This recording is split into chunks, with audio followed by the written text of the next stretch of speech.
back in your life like a co-host that couldn't show up for me tonight. This is the Fantasy Underbosses podcast. My name is Chris Jones, aka the Don Corleone of sports gambling. Without me tonight is Joe the Show Winkle. He had some personal stuff come up. Completely understandable. Joe, we miss you, but we'll see you for episode 6. This is episode 5 of the Fantasy Underbosses podcast, brought to you by our friends over at BetVisors. We got a little bit of a jam-packed show tonight. I'm excited to be here for you guys to give you kind of a solo show. We're talking training camp stuff. We got AFC East preview.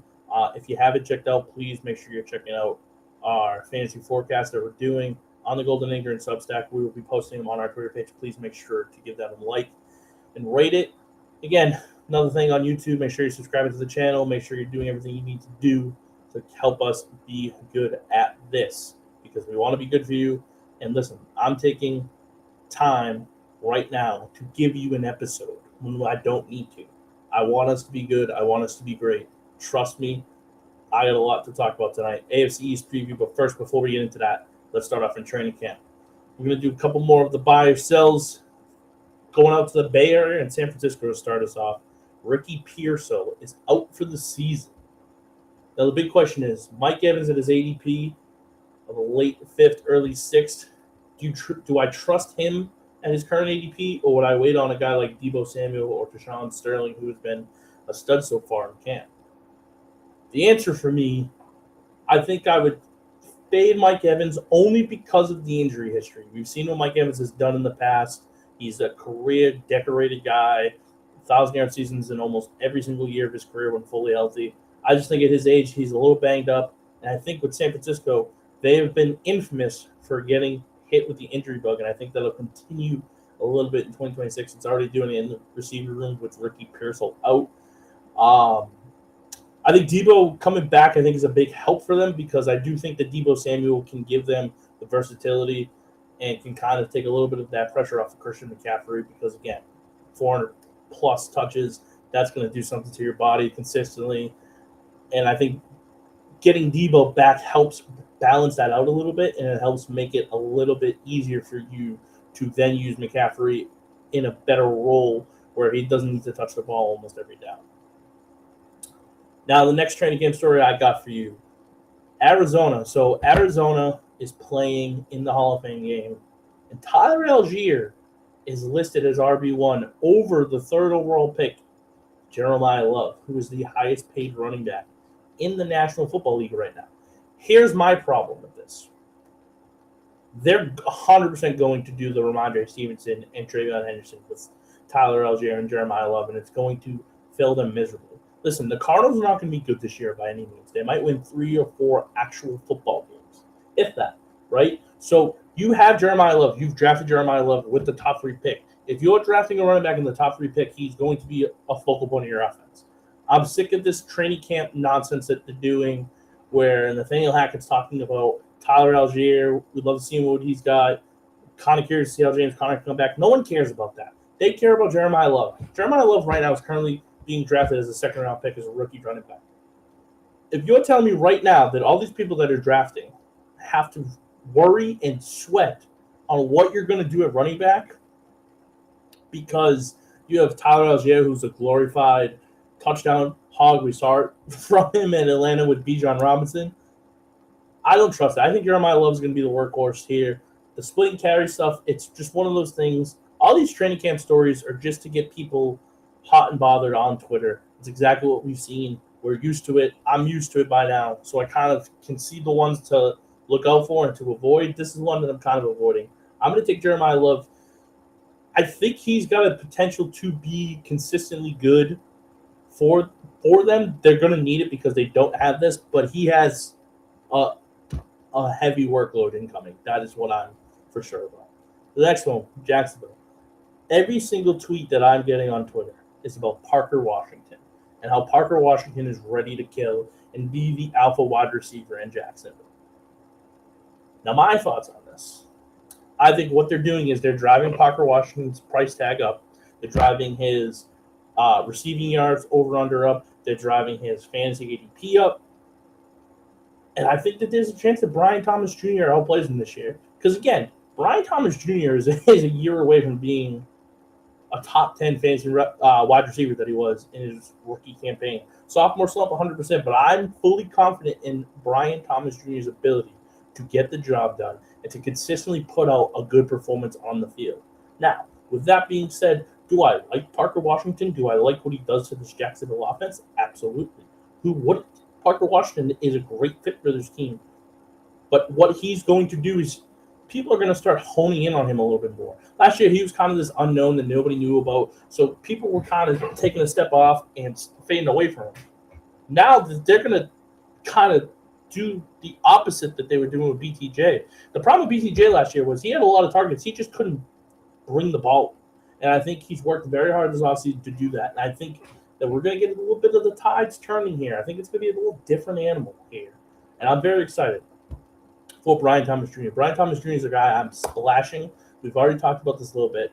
Parker Washington I like, but I don't love. And I think that's the biggest thing is there's going to be guys when you're looking at the draft board that you like but don't love. And you have to make sure that when you're drafting, you're taking the guys that you love. Because if you're just taking a guy because you like him, the problem is going to be that you're going to sit there and go, man, I knew I shouldn't have took him. And that's going to just derail your entire season because it's going to make you overanalyze. Take guys that you love. Don't take guys that you like. Plain and simple.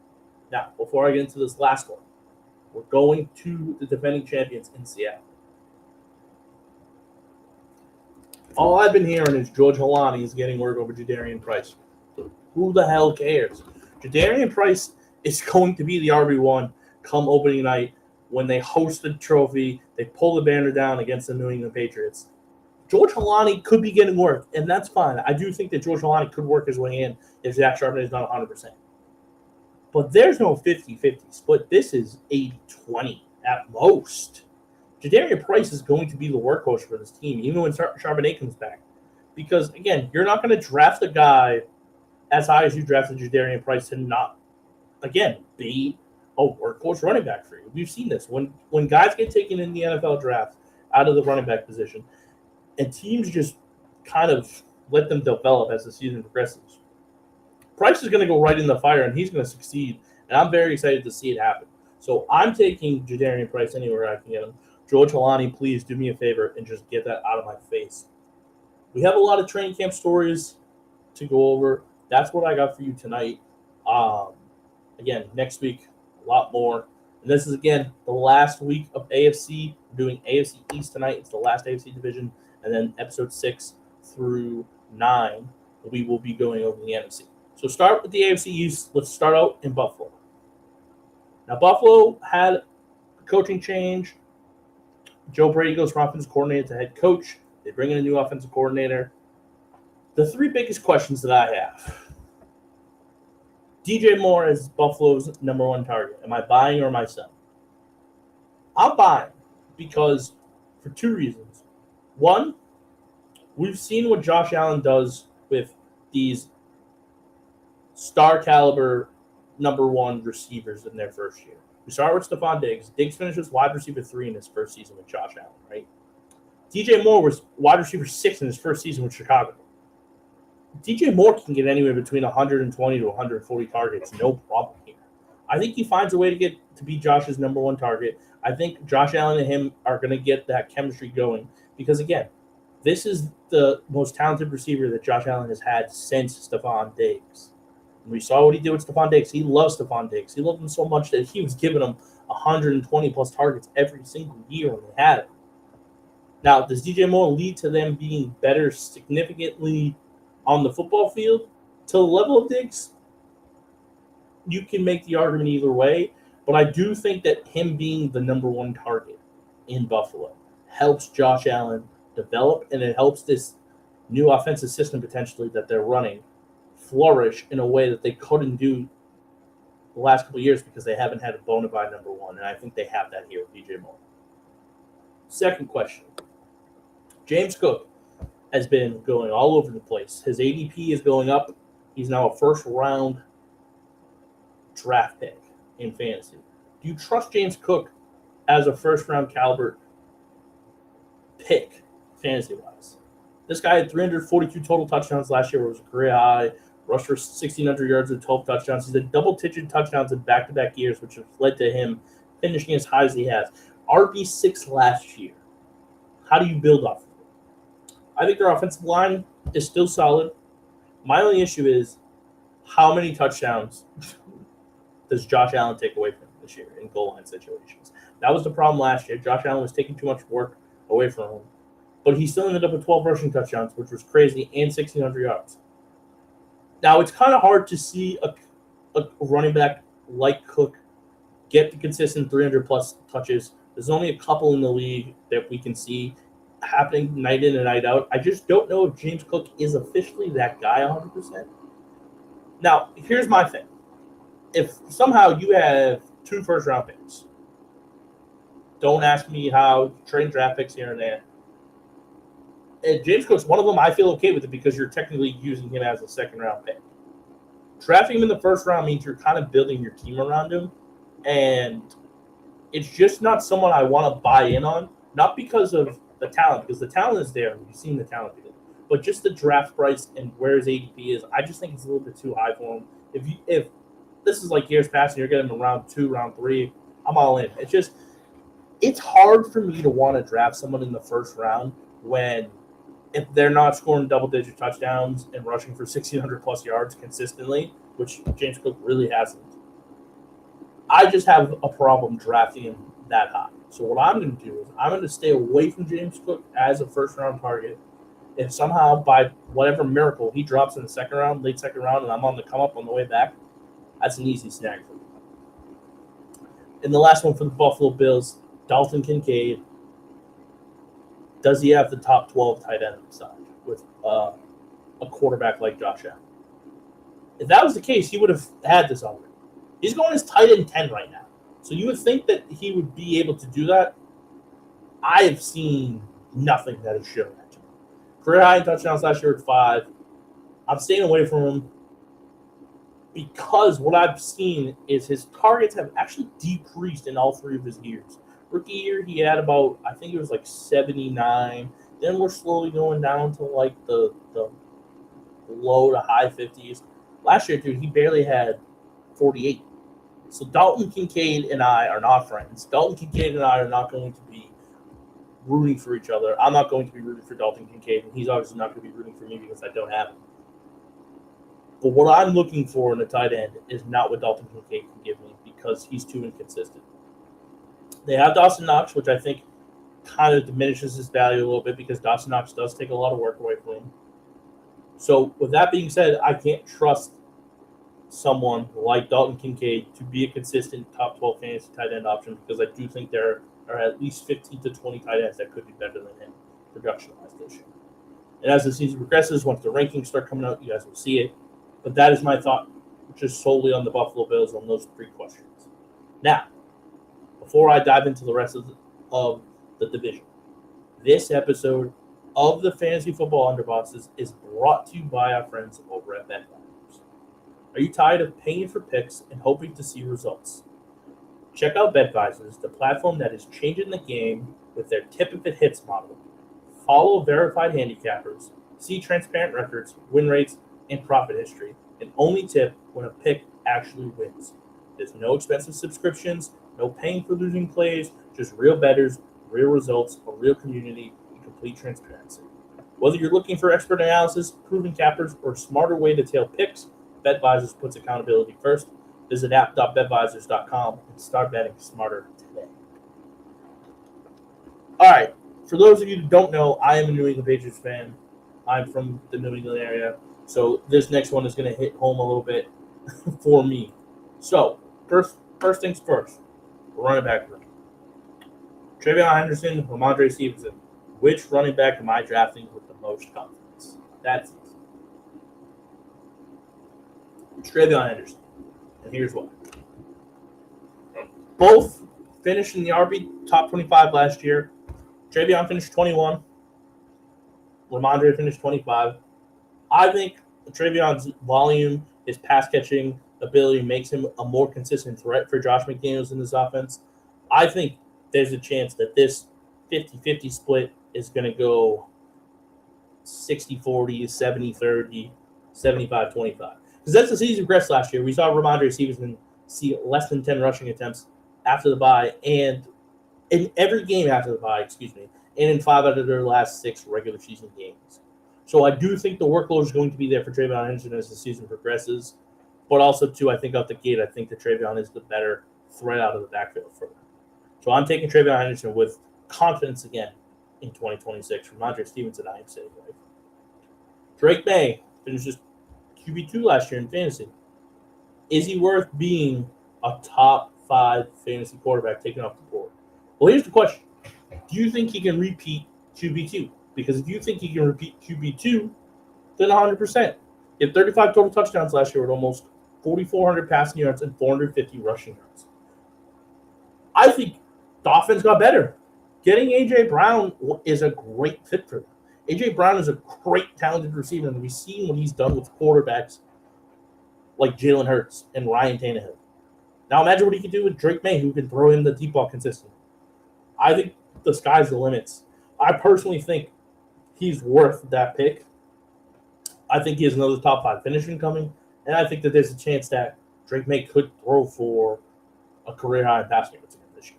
So I'm all in on Drake May being a top 5 fantasy quarterback taken off the board, and I'm all in on you taking him in rounds 4 or 5. Now, I mentioned A.J. Brown quickly. Besides him, what wide receiver target do I trust the most for fantasy purposes? And the one name that I'm going to say is a sleeper, and I mentioned it in the fantasy forecast. Again, make sure you're checking out the fantasy forecasts on the Golden Ignorance Substack, is Romeo Dubes. Romeo Dubes was an afterthought in Green Bay. Jordan Love couldn't get him the ball consistently. We saw it. We knew it. However, Drake May loves to spread the football around. Drake May did it a ton last year, right? A.J. Brown comes in. A.J. Brown, probably 115 to 125 targets, yeah. There's still a lot more targets out there. Hunter Henry's going to get some. Kayshon Boudreaux's going to get some. But Romeo Dubes, I think, is the legit number 2 option for this team. Yes, I know that Mac Hollins had a good year with them. He's got some chemistry. He could get up there as well. Pop Douglas could get there. But Romeo Dubes, I think, once the chemistry is there, I think that there's a chance that he has the potential to be a top 25 fantasy wide receiver this year. Solely based on the fact that Drake May does like to spread it out.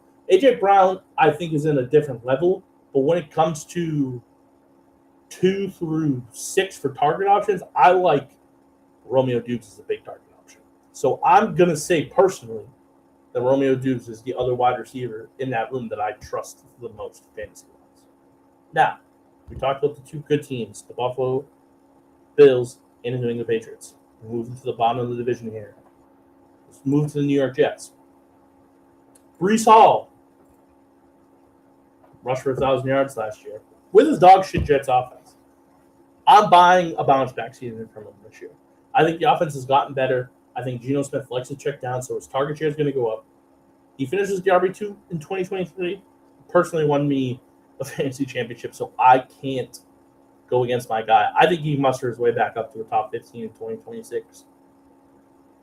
They upgraded the offensive line. They have more weapons. I think it makes their rushing attack that much more valuable, and I think it creates more opportunities for Breece Hall. And when Breece Hall gets more opportunities and he's fully healthy, he's going to capitalize on it. I think that's exactly what he's going to do this year. Buy Breece Hall. Buy. Garrett Wilson, season-ending surgery. Jesus Christ, I can't talk. Sorry. Garrett Wilson, season-ending injury last year. Cost him, only played 7 games. Do I trust him to stay healthy? I do. He hasn't shown me a reason not to trust him to stay healthy. Do I think he has another top 10 fantasy season in him?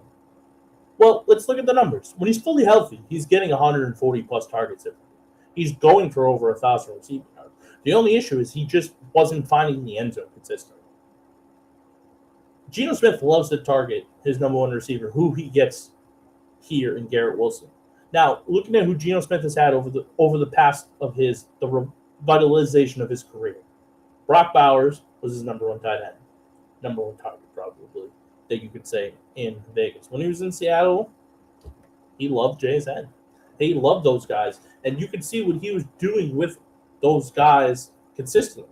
Now, I think he can do that with Garrett Wilson. I think he can do that with this Jets offense. I think Garrett Wilson can muster his way into the top 20 again this year. Top 10, I think, is a little bit steep. Now, if Garrett Wilson's getting 10-plus touchdowns with the 80 receptions that I think he can have and the over 1,000 receiving yards, absolutely different story. But how many touchdowns do you see the Jets scoring this year? Because if Brees is going to get potentially, let's just say hypothetically total between rushing and receiving, 8, Garrett to 10, you really think the Jets can muster 18 touchdowns between the two of them? I just don't see it consistently. So that's why I think top 20, yes. Top 10, no. So I'm going to say no for top 10 season for Garrett Wilson. And then the last question, the rookies. They drafted a bunch of them. Kenyon Sadiq, Omar Cooper. Who do I trust the most? Well, Kenyon Sadiq is going to get the more opportunities here. Kenyon Sadiq is going to get more routes.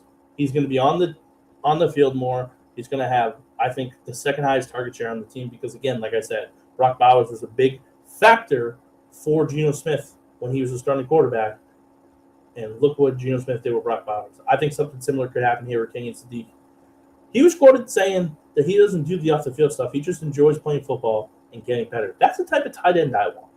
I'm taking Kenyon Sadiq in my leagues in the later rounds because, again, when you look at it, the later tight ends, there's always one that finagles their way into the top 5 for fantasy tight ends this season. I think Kenyon Sadiq can be that guy. I think where he is, I think with the system that he's in and the amount of routes and opportunities that he's going to get, I do think that Kenyon Sadiq has the potential to be a top 5 fantasy tight end this year. Now, Omar Cooper, on the other hand, he's a wait and see. First 3 weeks play out, I'll get a better idea of how I think his rookie year goes, but he doesn't have the same kind of value that Garrett Wilson did his rookie year. He doesn't have the same kind of value that Kenyon Sadiq has. He doesn't have the same kind of value that Adonai Mitchell has. He might even have more value than Adonai Mitchell personally. I think he's the number 4 option on this team. I think it goes Garrett, Sadiq, Breece Hall for targets. Breece Hall is going to be the number 1 running back. Omar Cooper, I think, has to work his way in consistently, and I just don't know fantasy-wise if he can do it off the rip. I think he's going to be a hell of a waiver wire guy towards the middle of the season. And I think once we fully understand what kind of role Omar Cooper has, I think it'll make it a little bit easier for us. So I will say not right now. Maybe talk to me after week 4. And the last one, probably the worst team in all of football, the Miami Dolphins. Biggest question is Devon Achane worth his ADP right now? I mean, why wouldn't he be? He's the best player on the worst team. He's had back-to-back top 5 fantasy seasons. He's going to have the ball in his hand anywhere between 20 to 30 times a game if they want to have a chance to win.